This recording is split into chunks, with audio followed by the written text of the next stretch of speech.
Yeah, like if someone made me a crazy offer on that McGregor NFT, like I might think about it. which you don't have. So, yeah, Yes. sounds like you. Thanks gotta for the make reminder. make Somebody else getting sued right now. every single thing Floyd has touched in the NFT space has been garbage. Scam. Like absolute scam. I don't care. You can quote me on this. You can clip me on this. Keep an eye out for if they're backed by a bigger company or a brand that is more experienced, they've been around. Yep. Instead of like a group of people in their garage and selling you a pipe dream. Yeah, venture hustles, life is really what you make it. Building up your brand is whatever you create it. Really ain't no limit.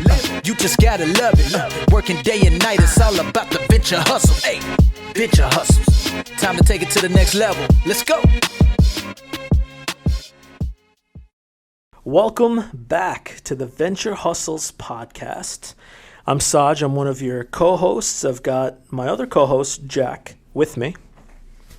How we doing? Fantastic. It was a good day today. It was, it was good. I mean, everything is going.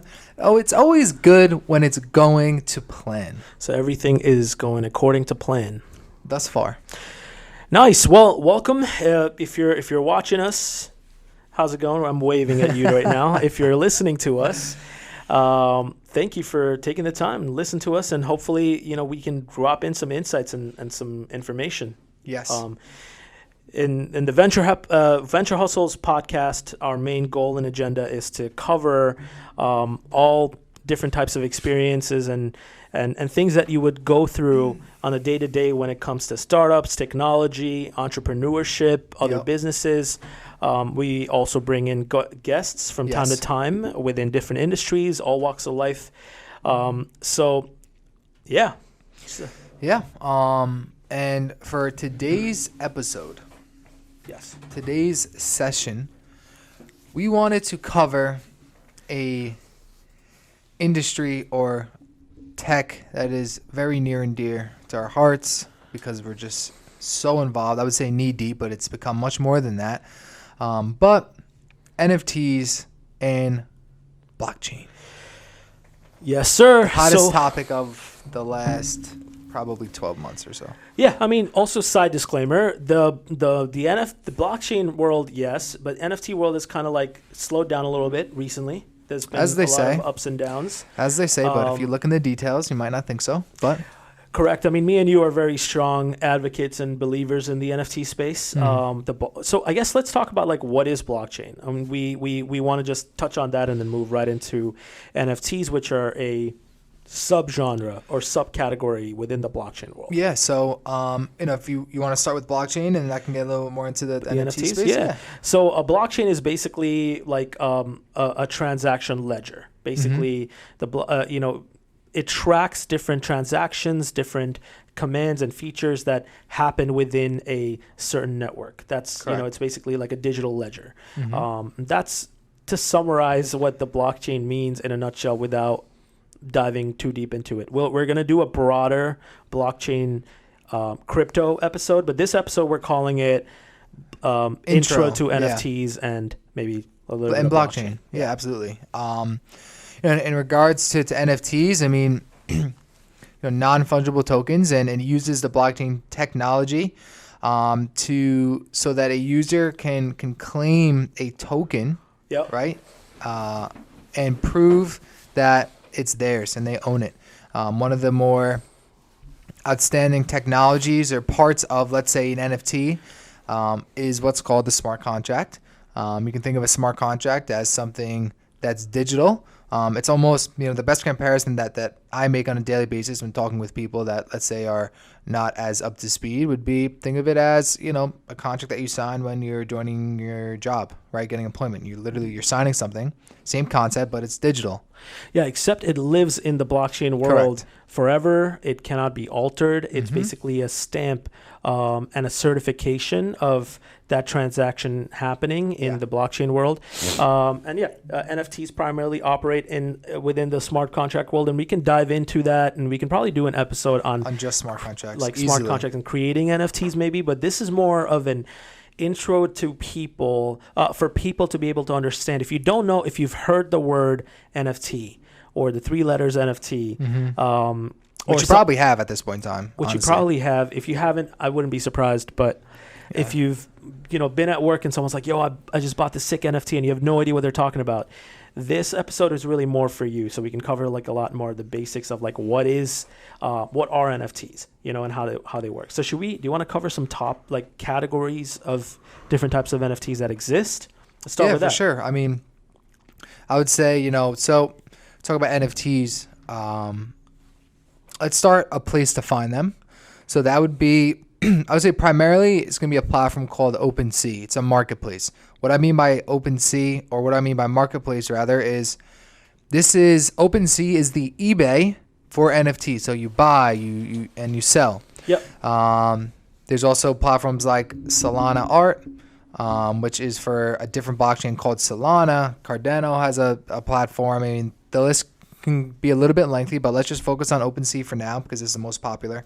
OpenSea has market share. Basically, the OpenSea is the it's the leader right now. It's not even close. Yeah, it doesn't even come close to a lot of the other marketplaces, right? It dominates market share. Yeah. Most of the people that own an NFT are familiar with OpenSea. There are a lot of other platforms like Jack mentioned, like Solana Art, Digital Eyes, that are based off of like different Wearable networks. And when we say networks, there are different blockchain networks. Right. So, for example, Ethereum is probably the most prominent network. Of course, there's like Bitcoin, which is its own blockchain. Yeah. And then Ethereum is basically where all of these OpenSea networks, OpenSea NFTs live on within that Ethereum network. Then there's Solana. It's another token, another network, and within that token and network, there's its own type of NFTs that you can buy that can get traded on its own marketplaces. I just wanted to clarify. Yep, absolutely. And of course, there's Cardano. There's AVAX. There's Wax. There's so many. There's so many. I mean, every major stable coin, and again, I guess maybe a bit of what is a stable coin? You want to tell them? I mean, it's typically like a stable coin is something that doesn't really move much, and it has provided and established some sort of validity in regards to the actual token itself. Yeah, we want to make sure we're not kind of going crazy, but while we're talking about these networks and what do they mean? Most of these NFTs live on these networks because they're stable coins, right? So kinds of NFT projects. If you go on OpenSea now, you'll see a majority is what's called generative art. So when you see CryptoPunks, right? Probably a buzzword you've heard, or Bored Ape Yacht Club, probably for sure. If you go on OpenSea, you type that in, you're going to see, let's use Bored Ape. You're going to see an ape that looks kind of the same, but kind of different, right? Yep. So typically the base of the ape is the same, and then some of them might have hats, some of them might be smoking something, some of them might have glasses, right? So the base is the same, and then they have all these different unique characteristics about them. That's one kind of NFT project. Another one might be a VIP pass of some sort. There's a lot of projects that have been doing that. For example, Full Send. If you're not familiar with Full Send, It's a group of Canadian YouTubers that have they've been doing really well, and they released an NFT where it's called Metacard. And if you have this NFT, then you'll be able to have exclusive access to their site, their videos, events that they throw. It's a VIP pass. Yeah. I think they were the first to develop something like that. It's just one of those things that worked really well for them because their membership is so strong and their community is super strong. Absolutely. But so also just taking a step back a little bit more, just from an eagle's eye point of view, there are different types of NFTs that you can own, right? There's collectibles NFTs. There's NFTs that have utility. There are NFTs that have in-game access, and there are NFTs that give you real-life perks. Correct. There are Metaverse NFTs now. There are different types. The most successful type of NFTs that we see now statistically are the collectible style. This is where the ones that get traded the most in terms of you're holding it for the art and its value. Correct. And that's companies like UFC and NBA Top Shots. Yeah. They're all collectibles. They're Correct. collectible NFTs. So tried getting my hands on a McGregor. It didn't work out. So I was so disappointed. So Jack was trying to get a McGregor UFC NFT, and he ended up getting what? What'd you end up getting? I don't even know. Anybody that you know? No, if I saw it, I would know, but like no one that I can mention. What was the McGregor NFT trading at? Like floor price? Right now? Mm-hmm. I have no idea, but I am a big McGregor fan. I just wanted it as a collectible. Like I would just wanted it bad. Well, maybe you'll get one in the future. Yeah, I probably pick one up, off the site from someone, secondary market for someone that is selling it. Okay. But so you wouldn't flip it for any cost. You just wanted to hold it. I wouldn't see myself flipping it. Yeah. Wow, that's a die-hard Conor McGregor fan. It's tough. It's been super tough to stay a McGregor fan lately, but good story. Yeah, it's a little hard in this year for to be a consistent McGregor fan, but you can't knock his legacy and what he's built. If you're a real fan, you're with them through their ups and downs, right? Because we're all people, right? But going back to, you're definitely not a Khabib fan. Do you want his NFT?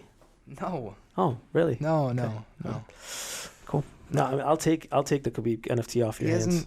I don't think that he has one yet. Okay. He's not worth the market share for the UFC. He does have one. Does he? Yeah, 100%. Was it trading at like 50 cents? Outside of it's definitely trading at like 50 cents, right? Khabib? Yeah. You're tripping, man. Yeah. You guys know about the Hamza Darren Till NFTs? No. Really? Through you. Really so we got Emil here sharing some insight, please. Yeah, they got an NFT series, and it's like they're filming like a vlogs, and the vlogs getting like thousands of views. Oh my God! It's called Till? Block Asset. Block Asset, yeah. I was watching their blog last night. All of a sudden, what is his name? Darren Till? No. Hamzat Shemaev? Hamzat? Yeah. He was like, pick up my NFT, the Wolf NFT. It was just like some like awkward shot, and I was like, what? What the hell is this? The world survived. Has 2000. I don't know if it's gone live yet. I don't know. Okay, I was gonna ask, has it gone live? launched. Because that sounds interesting. I mean, Darren Till is his boy, right? So actually, and this is a quick segue here. Yeah. I watched their vlog called Block Asset, and it was like the journey of Till like joining the gym and then becoming boys, and like now they're like super close, which is kind of cool, Because Till was like out of the game. He was like fat and like he was like. Yeah, no, there's a good story between Till and Hamzat, I think. Well, kind of diving out of the UFC and going back into this, but this might be a good example as to the NFT world. Like everyone is getting into it, everybody. So, as we like divulge here, right? I think might be a good time to talk about like some red flags. Already? What? I feel like we should probably like touch up on like more of the good news than the bad news. Okay. Well, I'm saying red flag. If you're someone that's new, being that we're introing NFTs, like some red flags to look into, but we can get to that. 100%, we should cover the red flags, but I also don't want to like deter people of like being. Well, I think there's a lot of. I mean, the fact is, like, I think over the next, I think by end of this year, 2022, it's going to be pretty, prevalent. Yeah. Yeah. Well, not regulated, yes, but like prevalent in our society. I mean, when you have companies, no matter where you are. Think 2022? I don't think so. I do. When you have someone like McDonald's and Walmart accepting Bitcoin. Well, we're talking NFTs, right? Yes. I think crypto definitely gets mass adoption a lot faster, and it's already happening. Maybe not NFTs just yet.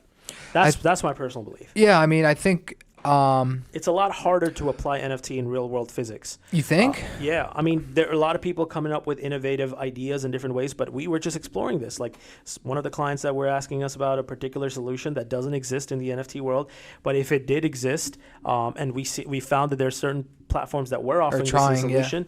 If it did exist, it would have made a lot of things. Like people still think that doesn't exist. So it would have made it a lot easier. It's not that difficult when it comes to crypto because it's simple, right? It's just but I think from like a real world business perspective, like the NFTs, particularly in my opinion, the smart contracts is what's going to make it like maybe one day instead of us signing an agreement using DocuSign or Concord now, we just sign a smart contract. I think that you know again the technology. The foundation is there. Yes. The application has yet to be developed and adopted. Mm-hmm. So. I guess circling back, I don't want to have a repeat of the all over the place type of thing when it came to the blockchain. We tried to do a blockchain episode, guys. You know what? I was gonna mention that, but I wasn't sure. But yeah, we did so guys, like we did a blockchain episode, and it was so crazy. It was all over the place. So we decided not to release that because if for someone listening, I think they might have gotten some value out of it, but it was just so unorganized and like it just wasn't the quality that we want. Well, the thing is, it was such a broad topic, and it ended up becoming like an hour and 20, maybe like it was a super long like episode. Craziness. But it was like me and Jack just going point to point, ping pong, and like I'm 100% sure we covered a lot of really good material in that episode. But like when we were listening back to it, it just sounded like if you were just someone that was just getting into it, you would be more overwhelmed than walking away with knowledge that you feel like that's like tangible, Yeah. So going back to the NFTs, like I know we mentioned OpenSea, right? OpenSea, let's talk about what that is, right? Because that's like the meat and potatoes. The meat and potatoes, the lifeblood of like Ethereum NFTs right now, right? So basically, you explained this really well. Do you want to explain like how the whole eBay thing? You were like, yeah. So I mean, for those, and I say eBay just because 99.9% of people know what eBay is, right? Yep. So for people that, let's say, don't, or just, I'll explain it a little bit more where if you're on eBay, right, let's say you want to sell your dresser. You own the dresser. You upload a picture of it. You put your price, whether you have like a buy now price where it's like, hey, you can buy this right now for $50. It's yours. Or you can do like a bidding system where like, okay, the bidding starts at $10. Let's see what the best I can get. And then people go back and forth, 15, 20, 25, 27, 30, right? Eventually it gets sold. So OpenSea is literally that, but for only NFTs. So if you have an NFT on the Ethereum blockchain, it's most likely going to be on OpenSea. And it's a place where you can sell your NFT, whether it's a buy now where it's like, hey, $50, someone wants to buy it, you can buy it. Or if it's a bidding kind of structure where you start the bidding at $30 and people can bid on it. It's also a place where you can go and you can sell NFTs and then buy NFTs. I gotta be honest, I'm not sure which one I just covered. Selling it, so it's also a place where you can now and buy NFTs. So let me clarify a little bit of what Jack's saying, right? Yeah. It's basically a similar platform, like the same concept as eBay, where Correct. a regular person that holds an NFT can list up their NFT for sale, or you don't really have to. What I love about OpenSea is that whether you list it up from so first of all, when you own an NFT that's in the Ethereum space, it's part of your wallet, which is your inventory of NFTs. So when you connect it to OpenSea, you can see all of your inventory without you having to list it up. Correct. But what's cool is because it's the quote unquote blockchain, other people can see that you own it as well. Yep. So whether you choose to list it up for sale or not, someone like Jack can come in and be like, yo, that's a really sick one. Let me make an offer that they can't refuse. So they can still make an offer on my NFT, even if I don't list it up for sale. And I can just look at it and smile, be like, yo, I have some, I'm not even listing this up for sale and people want to bid, and I can hit accept anytime and make money off of that. Yeah, like if someone made me a crazy offer on that McGregor NFT, like I might think about it. Which you don't have, so. Yes. Sounds like you Thanks for the reminder. Make some offers out there. Yeah, definitely. But that's just to clarify what like OpenSea, and then some other keywords from OpenSea, just so people understand the platform. When you're clicking on a project, there'll be something called the floor price. Yep. And that's like super important because floor price is basically the last or the cheapest listed item from that collection that's available for you to be able to pick up. Correct. All right. Correct. So like, let's say, just for clarification, an example, let's say on average, every NFT, and I'm speaking in US dollars, just so everyone can understand, typically all of these numbers that we'd be seeing or saying are going to be displayed in Ethereum, right? Yep. But let's say there's 5,000 NFTs on that particular project. Let's say that 1,000 of them are up for sale, and let's say that those 1,000 NFTs are every single one is selling for $2,000, right? So the floor price in this instance would be $2,000. Yep. Just as an example. Yep. It's always like the cheapest item that's listed. Correct. That's publicly listed for sale. Correct. That's the floor price. I think we can dive into like what are some good ways where you can detect like a good NFT project, like how can you go about, because it could be like super overwhelming when it comes to because there's just so many, just so much to like. I guess we can talk about where people can look for NFT projects, right? I'm gonna drop a really hot tip right now for the NFT world. Is this a project? No, this is a way where you can find NFT projects that are potentially blue chip, right? Blue chip is like top of the top. I've been following this group of people. Okay. Blue chip is like best of the best. Best of the best, yeah. Like if you're a stock guy, blue chip stock, same thing. That's really important. I talked to you about this group of people like early on when you used to do a lot of like the scout and the research work for NFT projects. Okay. But a super hot tip I'm going to drop right now is if you don't know what you're doing or if you are too lazy to do your research, there's a group that I've been following on Twitter and they have their own website. It's called CryptoScores. These guys are, and again, shout out to CryptoScores. You guys are getting some free exposure here. We have no problem sharing it. But CryptoScores, they've been compiling data for every single project that drops and releases. What they do is basically they'll look at your NFT project that's publicly available in the market. Mm-hmm. They'll categorize and score your NFT based on how valid, whether your team is doxed or not, how big is your community. They give you like a grade. They give you a grade of like, I think it's like A+, B+, whatever it is, or like out of a 10. And a lot of times they had a pretty good successful rate of like a lot of this project like that they've scored on how they tell you, they even predict algorithmically of like how quick are they predicting for a project to sell out. If a project has like 5,000 NFTs or 10,000 NFTs and they sell out within like 24 hours, obviously that project had a lot of hype and hopefully it has a good feature. And of course, when Jack was mentioning earlier, like red flags, we're definitely going to talk about that. Yeah. But this, just as a hot tip, CryptoScores, shout out. I definitely recommend anybody that wants to learn a lot more about their process. We don't get paid from it. We're just sharing a resource. Just a resource. Yeah. Another thing would be, I guess, like, should we talk about like what to look for when you're individually scouting out a project? Yeah. I think that will lead into like red flags too. Let's do it. So when looking for an NFT project, and by the way, all these things that we're saying, I personally practice. Like when I'm looking if I'm in the market to buy an NFT, or let's say, I see an ad on Twitter, or I see an ad on Instagram, wherever, I was like, oh, that kind of caught my eye. I go through this, checklist, let's say, or I look for these things. I would say right now, above all else, do you like the art? Okay. If you like the art, then maybe you can take some of the next steps. But outside of that, is the team doxed? So what I mean by doxed is, let's say you see a project that you like. Do you know who the founders are? Do you know? So, in this instance, in my mind, the founders are like the CEOs. Do you know the CEOs? When you work for a company, you know who the CEO is. Well, what you're saying is, are they publicly listed on their website or in their Discord or in their Twitter? Like, are they saying, this is the team, these are our faces, these are our real names? Because, just so people can understand the flip side of what they're typically going to see, is when you go on a new NFT project, let's say 8125, you go on their website and... How about Bored Rabbits? Bored Rabbits, right? that's a good one.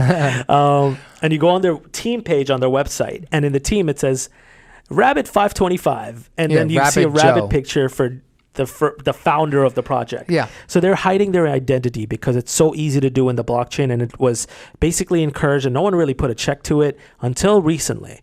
You have a lot more validity when your team is quote unquote doxed.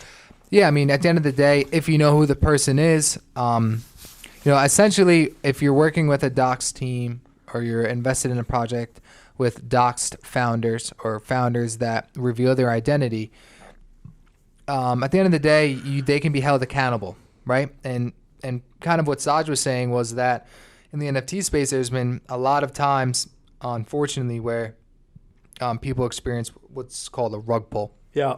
And a rug pull is pretty much... let's say Bored Rabbits, the founders are not doxed, so their identity, you don't really know who, Bad Rabbit is, right? Where they promote, this project's going to go crazy. We're creating a metaverse. We're going to gift rabbits to everyone. They're basically selling you a pipe dream that's probably never going to happen. Essentially. Yeah, like so never going to happen. They don't have any intentions, but what they're doing is they're selling you big dreams of what their project is going to give or add value for you, and how your money and your investment is going to 10 times or 100x. And in reality, what they do, typical rug pulls, is the minute the project sells out, they start transferring all of the funds into their external wallets, and they disappear. They take the money and they run. And you're never able to track them because you can't track who's Their the owner of identity. the smart contract. You can't track who's the owner of the wallets the funds have been transferred to. What you can see is what they're doing with the money and where it's going out if it's drawn to a bank. But there's never any way. That's the disadvantage and the advantage of being in the blockchain is you're untraceable essentially. So this is why look out for docs teams. Yep. So definitely having a docs team is definitely something that you want to be looking out for. Make sure that, so let's say you like the art. Let's say the team is doxed. Yep. Check. One of the next things that like I'm looking for is answering this question. If I have this NFT, what am I able to do? Okay. Right? Now, this is from a utility standpoint. Now, we went over the kinds of NFTs before. If you're in a place where you're looking for a collectible, you're buying it for the art, right? You're buying it for the art. That's all that matters, really. Even still, I think you want to have, the owner or of the project be doxed. But let's say, I think that's an easy one, right? If it's a collectible. But let's say you're in the standpoint of you want this to be, this is a utility. So the question that needs to be answered is, if I have this NFT, what am I able to do? Or if I have this NFT, what am I going to have access to? Right? And you take a look at these things. Yeah. A lot of times from what I've seen super popular is like you have the NFT, you have access to, the people who made the project. So let's say it's MetaCard, right? Full send. You're able to go to some of their parties and meet them, right? It's going back to like networking. You're able to network with those people. That would be an example of a utility. 100%. So outside of utility, I would also say just like if let's say you've selected a project and you're like, oh, this is a project I want to invest in. This is what I want to buy and I want to hold, right? So, and in that regard, talk to a lot of these, join their Discord, join their Twitter. A lot of these projects will have AMAs, which is like ask me anything type of sessions every week, where they'll have these sessions where the founders are going to be there and you can talk to them. Also, just go on their general chat and talk to the founders, find out what their intentions are. Are they serious? What they're saying in their roadmap, is that real, valid, or is it just fugazi, Smoke and mirrors. Smoke and mirrors. And other than that, just look at like keep an eye out for if they're backed by a bigger company or a brand that is more experienced, they've been around, instead of like a group of people in their garage and selling you a pipe dream. Any of these things would like look like red flags. Also, my biggest tip for NFT projects when you're getting into them and you're looking for good projects is stay away from celebrity projects. Stay away from influencer and celebrity projects that don't have any clear roadmap or utility for what they're trying to do. Definitely be wary, because there's been, you got guys like right now, right? I think Floyd Mayweather, Kim K, somebody else getting sued right now. Every single thing Floyd has touched in the NFT space has been garbage. Scam. Like absolute scam. I don't care. You can quote me on this. You can clip me on this. Hit me up, Floyd, but I don't really give a shit. Every single thing Floyd has touched has been trash in the NFT space. Jake Paul's kind of got caught up in a couple of things that, not could be arguably on the same page. Dude, it's disgraceful for the space, because the space that we love and we care, and it's like really cool to see. It's disgraceful to be able to see these people take. I mean, it's really, here's the thing, right? These celebrities and these influencers have so much power when it comes to community. Literally anything that they say is impressionable for their community and their audience. They can say, hey, I'm releasing this product. It's going to be the next big thing. They drop it. They make $1.5-2 million within 24 hours. Yep, just like that. And and you know what's crazy? The backlash that they're seeing right now through a lot of these regulations and things like that is happening now. But there's hundreds and thousands of people got away with it. So that's why for me, like personal, like advice would be stay away from celebrity and like influencer, like ran projects. That's what I would probably say. And of course, again, definitely take all of these tips with a grain of salt, and absolutely, as always, do your own research. But again, definitely a good point, that you bring up, Saj, because that's what's been the track record so far. and that's just the reality of what's happening. So just be very wary. I mean, that's what people see too. All the new adopters, think about it. Like the people that want to get into the space and they see all of these horror stories, they're seeing these things in the news. Like, XYZ did this or whatever it is. And it's not good for the growth of the space because there's so much value and application within the NFT space. I mean, we haven't seen anything like this in a really long time. Yeah, this is, I think, the .com all over again, in my opinion. But Yeah. I guess quickly to kind of wrap up that celebrity point, make sure the person or the celebrity, influencer, whoever, that it's their project. Take a look at their past. What have they done? What kind of brands have they built? Because although we just mentioned Floyd Mayweather, look at the other side of the coin with like Gary Vee, influencer, celebrity. He's provided so much value. Like crazy, man. I literally just watched a video of him, like his holders got to like play games with him or something like that. There's a lot of celebrities that have done well in the space for good reasons. I 100% agree with you on that. Yeah. This was more of like your typical out of pocket, someone that clearly doesn't belong in the space released an NFT project. That's more of it. It's not like I should probably rephrase this. Not every single celebrity or every single influencer is like that. And also 100% Gary Vee's project, he's innovated so much in the space with application with the Fly Fish Club, where he's created a restaurant where you can only dine in if you're holding one of those NFTs. That's unique and unheard of. Guys like Snoop Dogg, Snoop Dogg's in a lot of stuff in like the Metaverse space, NFT space. See, but that's the thing. I don't think like he has exactly. I don't think he has bad intentions. No, his intentions are good. Like, how many times do we think Floyd drops into the Discord to chat with the people? I could make a snarky comment because I'm a big McGregor guy. Okay, but like I'm not. But probably zero. Dude, Floyd can he should just stick to boxing. Yeah. Definitely. But as we kind of move on here, went over some red flags. Definitely, do your own research. Don't be afraid to spend an hour about an NFT project. And as you progress, you'll be able to see these things in 20, 30 minutes.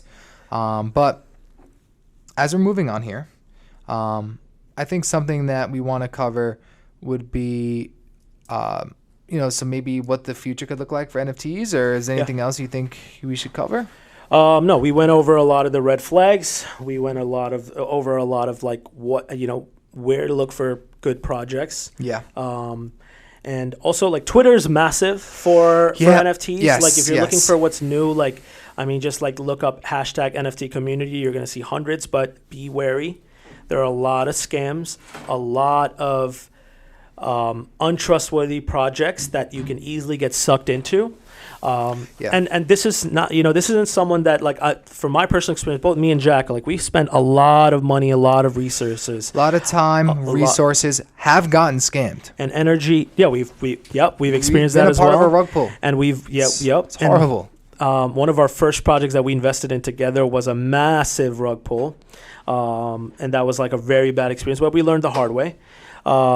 Also, just there are a lot of really good projects. Don't just like look at 100,000 follower community and be like, this is amazing. Like apply all of the other checks, like how good is their roadmap, how good is their white paper, just like everything that they're saying. Are the founders doxed? Just summarizing all the points. Is the art really good? Do they have any real world utility? One other thing we forgot to mention. First ofs, like any project that's like a first of something has a lot of value, so whether it's a first kind of metaverse, whether it's like the Fly Fish Club, I always get a tongue twister on that. Fly Fish Club, first of its kind. And I think another restaurant, a steakhouse, opened up one similar. I forget the name of the steakhouse, but it's in the city. I know exactly what you're talking about. It's like Chow or Dow something. I don't know. Whatever. Dow? Okay. That's not the name. I butchered it. But again, innovation at its finest. The first of something typically is going to do well. Yeah. Typically, those are the projects that thrive and succeed and have the right intentions. So you definitely want to keep an eye out for that. Other than that, I would say I think at the end of it, we should probably wrap up with like once we're done talking about like what it can do for the future, we should drop some of our favorites that we believe in. Okay. But other than that, I think we've like these are the basics. You know? Yeah, I would say I know we didn't spend too much time on it. Just to kind of reiterate, in terms of a place where you can find more about NFTs, Twitter. That's like where the NFT community like lives, and then Discord. So you'll find a project, let's say on Twitter, and then you go to their Discord. That's where a lot of the day-to-day stuff, interactions are going to happen. Some of them have, Instagrams and YouTubes and stuff. Well, more about like if within Discord you're looking for a place where you can find projects, I would say look at Rarity Sniper. They drop a lot of Rarity like Tools. Rarity Tools is more for but Rarity, they have a section. They have a section for upcoming projects. Mm-hmm. Yeah, and then Rarity Sniper is more of like you can kind of like find drops, their upcoming dates and things like that. There are a lot of directory type websites that get listed on a daily basis. NFT Evening is one. NFT Evenings probably a good one. Yeah. Mm-hmm. A lot of good newsletters that you should probably sign up to that are free. I would say one of them would be The Drop. They're pretty. That one's like the most predominant in my mind, I think. Yep. Yeah. So just like resources that you can sign up to and kind of like, just get your feet wet. Mm-hmm. And also like before you start, like also let's talk about like how much, if you're just starting out in the NFT space, like how much money is like enough to get started, or what should they test out? You know what I mean? I would say right now, in my experience, a good number would probably be around $500 to $1,000. Now, also keep in mind, if you're going to invest this money, make sure that you can live like without it. Invest money that essentially in your mind that you can waste. Yeah, right? Imagine that it's gone. It's like test money. But yeah, I would say 500 to 1,000. 500 to 1,000 is like good to get started if you're minting in a public sale. And we never talked about this. When you're buying an NFT project, the first time that you can buy it would be in a public sale. Mm-hmm. Or like a pre-sale, meaning only you or like 5,000 other people would have access to be able to buy that before it hits a secondary market like OpenSea, where anyone can bid on it. You're the first-time buyer. You're the first-time buyer. Just like when back in the day, you used to have those the Jordan sneaker releases. I used to be like big into that. Like the store releases, lines outside the door. Exactly, right? So that is equivalent of your public launch, and then secondary market is when you go home. You bought it for $250 and you're going on eBay and selling it for like $700. So both me and Jack have been on tons of pre-sales and public sales. We also bought tons of projects on OpenSea and other like exchanges. So we've done it all. So what we could tell you is, I think within the $500 to $1,000 range, you're probably just talking about a pre-sale or public sale. Correct? Yeah. If you have money to spare and you've got enough to get like 1 or 2 or 3 ETH, then there are a lot of other projects that you can get into that would have a lot of like long-term value. And your revision process on that, we can probably dive into in a future video. Yeah. There's a different way for you to be able to scout what's a stable project. Yeah. And that's already in the OpenSea. Yeah, I mean, and I would also say, like, if you're someone listening to this where it's like, you know what? I don't have that much money. I have $100, $200. Yeah. I want to kind of test it out, see what's up. I think a good project to get started would be Zedrun. Is it a good project? Well, it's not a rug pull, and it has utility. That's kind of cool. Well, right? And if you're buying, so I guess Zedrun. Well, just clarify though. Is it a good ROI? No. Okay. All right. No.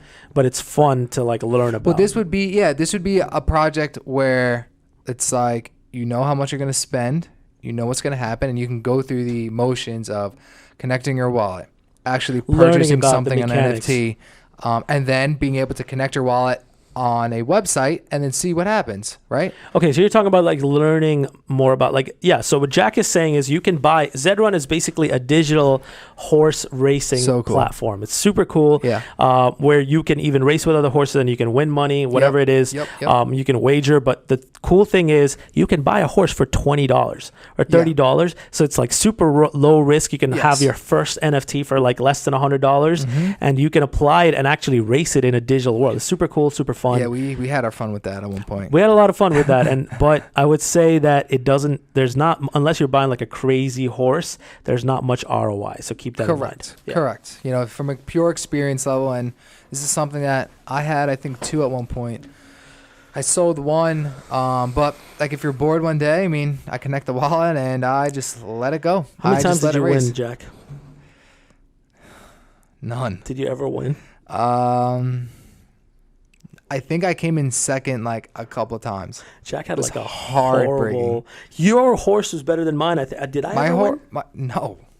Oh, so we just suck, huh? We suck at Zen. I mean, again, like this was a horse that like I bought for $100, $200, $50. Didn't do that well, but it was fun. Like it was fun. It's really cool to see it live. It's super cool. Like it was just, it's literally like being on a horse track, but like live in a digital world. Yeah, it was pretty crazy. So should we talk about like what it can do for the future? Like what are we seeing trend? What are you seeing right now? From a trend standpoint, right now, the time period of being able to just create a BS project, sell it out, and then be out, those times are over. We're seeing a lot less of the generative art pieces now.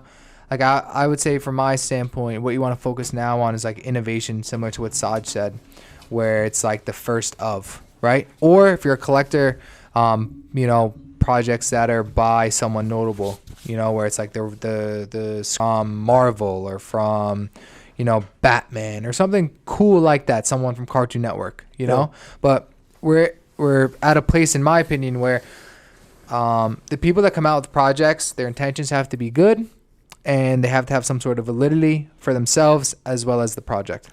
And I think for me, like where I think this can go in the future is like it could be like event. Like right now we're so familiar with Ticketmaster for like buying tickets.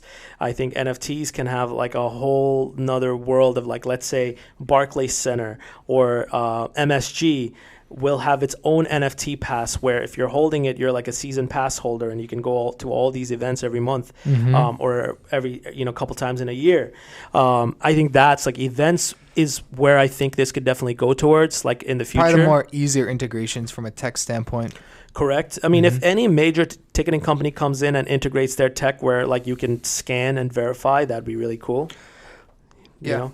Excuse me. And I think like the Metaverse application is super cool and fun. Like Jack has this Oculus. You wanna talk about that? Like that's super fun. Yeah. So for those, Facebook has their own Metaverse. It's called Horizon Worlds. Horizon. Yep. And I bought an Oculus. Because as you guys know, for those listening, we Final Few Productions, the tech company, custom software. So as you can imagine, we get a lot of these kinds of inquiries, and for the projects that we're working on that have some sort of Metaverse application, Oculus is definitely a good tool to have. So not only is it fun for recreational reasons, but for projects and business type of applications, we need that.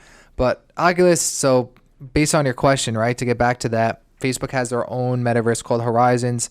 You make an avatar, you go into their world, you can talk with people, you can run, you can play games. Cool. I mean, it gets super cool super quickly. And the Oculus as a whole is like, some of the stuff they have in there is absolutely crazy. You can play poker. I was playing some poker the other day. Super cool. Yeah, I know. I when you brought it in, we like poker was probably my favorite thing. Like it was always like blackjack. It was like super fun to just play that. You can talk to people and like stuff. Virtual, it's like literally you can like grab something that they're holding. It's almost like you're sitting right next to them. But I think the NFT application in the metaverse worlds and like whether that's Sandbox or like Horizon Worlds. Facebook already announced that they're going to have NFT integrations, and there's Instagram.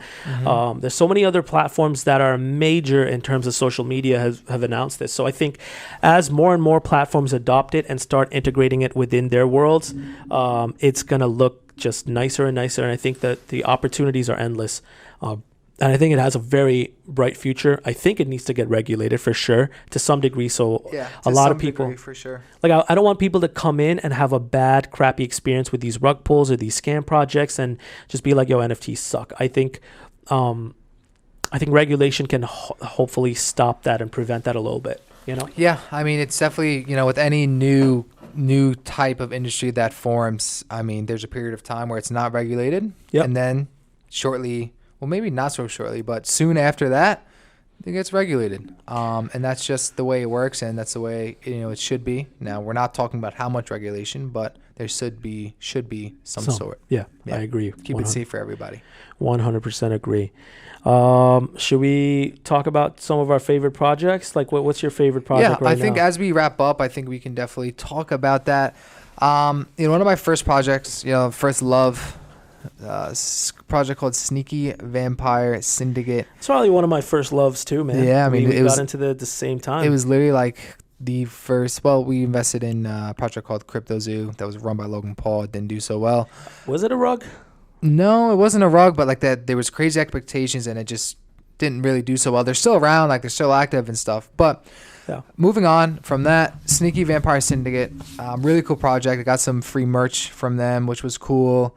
They partnered with the Scream movie that just came out. You had a very, we should probably talk about your experience with that. You got in at the public sale and you spent $200 or $300 in the Sneaky. Yeah.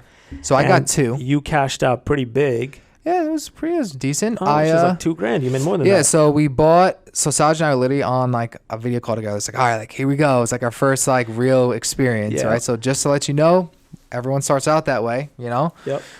So I can pretty much remember this vividly, where like the Pittsburgh was playing the Giants, I think. Yep. It was in October. Yep. I was at like my buddy's house, like on my laptop. I'm like, yo, like, are we doing this? We're like, minting this. Yeah. So we buy it. Saj got one. I bought two. So I spent like about $600. He spent about $300-ish.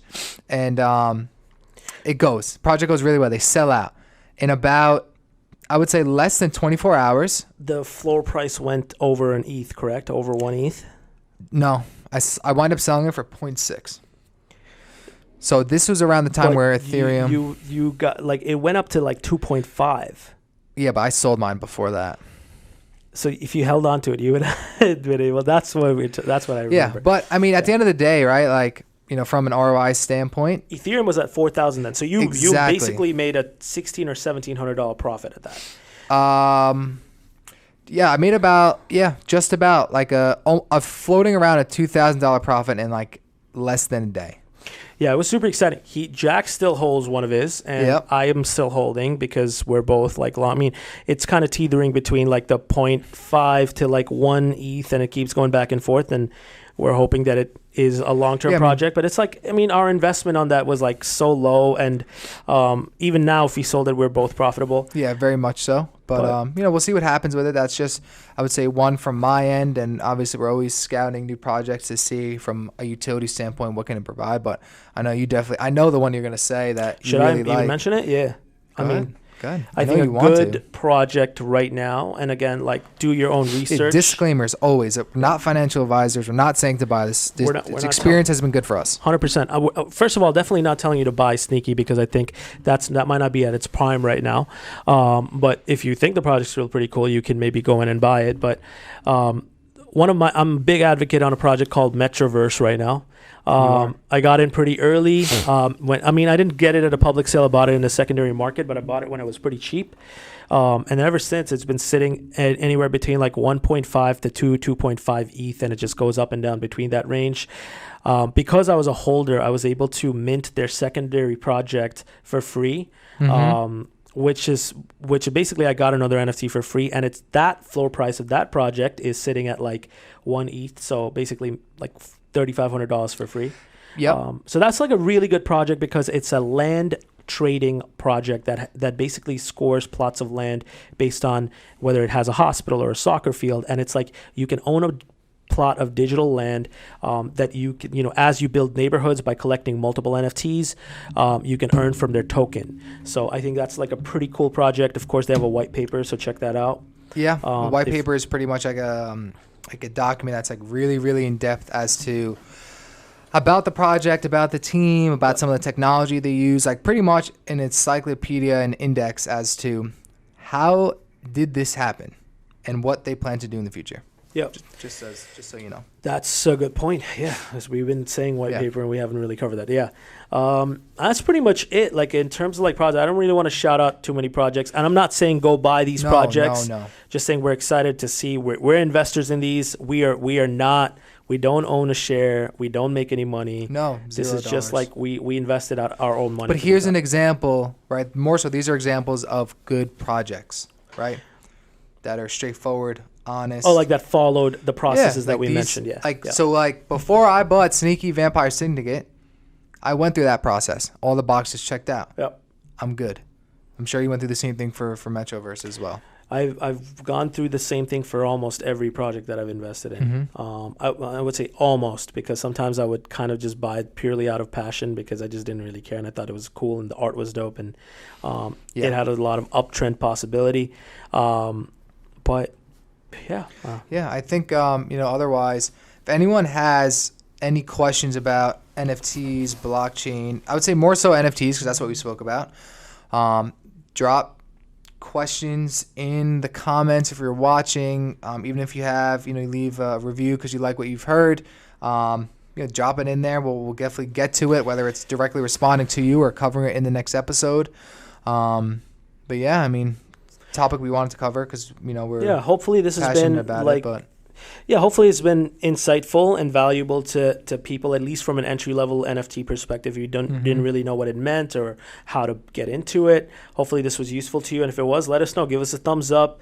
If you haven't subscribed to us on YouTube and you're watching us right now, I don't know what y'all are doing. Just just hit the subscribe button. Yeah, and the bell so you get notifications. Yeah, and we'd love to have you be a part of the Venture Hustles fam, and we want to hear your story. Like if you've got a similar story about your grind, whether it's in the crypto, blockchain, NFT space, rug pulls you've experienced, like drop it in the comments. Like we'd love to see what you guys have to say. If it's on our Instagram or Yeah. YouTube, wherever. Yeah, if you see any of our clips Even our floating around. DMs. Both Saj and I are pretty active on Instagram for the Venture Hustles. Yeah. We're the ones running it, so. Yeah, we definitely check it from time to time. And other than that, we're on Apple Podcast. We're on Spotify. We're on Google Podcast. Pretty much every other platform you can think of. iTunes or, iTunes, anything. I would say, like we always do, if it's a platform that is podcast friendly and that post podcast, we are on there. If you're not familiar with the podcast space, Spotify is definitely a good start. Or on our Instagram, we do have our link tree, right? So if you click our link tree, you'll be able to hit listen to us here, and there'll be a boatload of options that you can click. Find the one that works best for you. Yeah, I mean, it's all free. Like Yes. every single one of these platforms is free. You don't really have to pay anything to listen to us weekly. We appreciate it. Absolutely. Every single one of you that have taken any time to listen to anything, and hopefully this has been valuable. That's our goal. And we can't wait to share more. Venture hustles, this is venture hustles. Turn nothing to something, start a business, get it jumping. Ay, told myself that I would make it and I'm never quitting. Staying motivated and I started with a vision. Yeah.